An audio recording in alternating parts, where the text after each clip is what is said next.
Advanced Armour training. And today we're going to go over the weak points, tanks and APCs. We're also going to look at how to use those suckers in formations. But first things first, as you'll notice, the kit that I'm currently using is the Engineer kit. This is the kit that you should always use in armour. The only other kit you may want to use occasionally is support if you are with a whole heap of other pieces of armour and they are all Engineers. Otherwise, you can stick with the Engineer. Okay, now let's have a look at the view inside a tank. Now you notice on the top left hand corner we've got the range. As you point at stuff, it tells you how far away it is. Pretty easy, pretty handy. Next thing, you got the speed next to it. That'll tell you how quick your tank is moving forwards and backwards. Okay, let's get to the meaty stuff. Look exactly what you've got in terms of firepower. Now this tank is equipped with two shells, the Sabot shell and the heat shell. Push one to equip your Sabot shell. The Sabot shell is primarily used against other pieces of armour and aircraft. The heat shell, you use that stuff against APCs and infantry. And just make sure you know what you're equipped with. If you use it on the wrong type, it generally doesn't do too much damage.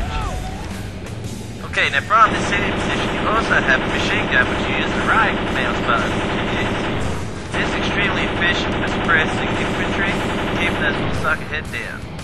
You also have pushing F2 the other sitting position, which again is another 50 cal machine gun. Okay, now the tank, its weak spots are generally its tracks, here and here. Also, if you're lucky enough, you might be able to land a sucker just in between the turret and the main body. This will do a heap of damage, but it's a hard shot to take.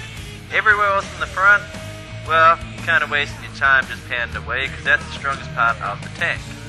And from the side, you can see around underneath the wheel arches here with the tracks, this again is very vulnerable. This is where you should always be aiming. Now, just above this, the tank is relatively strong, as well as the turret. So aim at the wheel tracks. Now we'll move on to the back.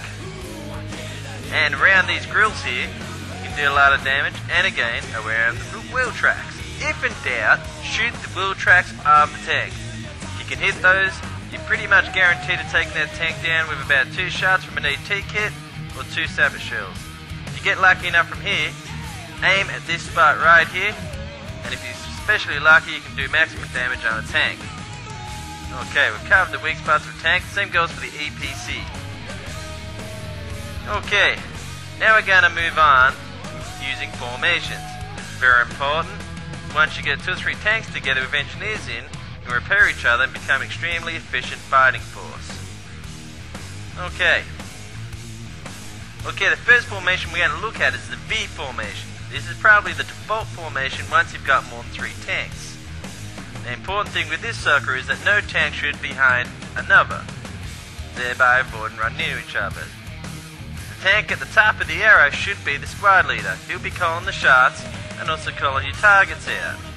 Now there are main advantages of this formation which I'll go through. The main 2 advantages are, 1, you get maximum firepower facing the frontal direction. You can have all 5 tanks blasting away at once. Alternatively, if you get crept off on the rear, you can also swing your barrels around and maximize your firepower there as well. Secondly, the other advantage of this formation is that from the side, you can still have 3 tanks directing fire. So it's a relatively pretty good all-round formation to use. And stay within 12 meters of each other, should be able to keep each other alive. Also, when you're attacking, try to pick up 1 tank at a time to pound away at, preferably on the sides. That's up to your squad leader, he'll let you know. And then when things get a bit tough, a little bit of smoke like this and pull back. The second formation we're going to look at is the line formation. Obviously, as the name suggests, you're in a straight line. Once again, the squad leader should be in the middle. Like the V formation, you can maximize your firepower to the front or the rear as is needed. Now the other thing with this formation is that from the side, as you can see in a moment, you present a small target. It's a shame though if you're the tank that's on the side getting pounded. Next we're going to look at the flanking maneuver. As you can see, I got 2 APCs out here to the left, and we've got a smaller, still efficient 3-tank V formation. And they're going to head over towards the enemy here. And you can see the APCs kind of staying out of sight close to the town. So the tanks are drawing the attention of the other tanks pounding away. The APCs have got around behind. Here we go, divide and conquer. They can hit it pretty hard with their toes, and also their main gun. And the tanks and the APCs have no idea where they're getting hit from. And there we go, we wiped them all out. Extremely efficient. And when you're attacking a city or a village, it's best you stay on the outside. Don't go in unless you really have to. Keep on picking people off, camping spawn points if needed. Once you go in though, you really restrict your movement and your ability to fire at people.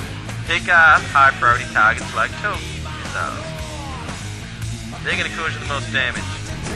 And the other thing is, if you want to stay in one spot and pick people off, and you got two pieces of armor, have one that doesn't move, and the one on the outside moving back and forward. That way you minimize the chance of hitting each other, while still repairing and dealing damage.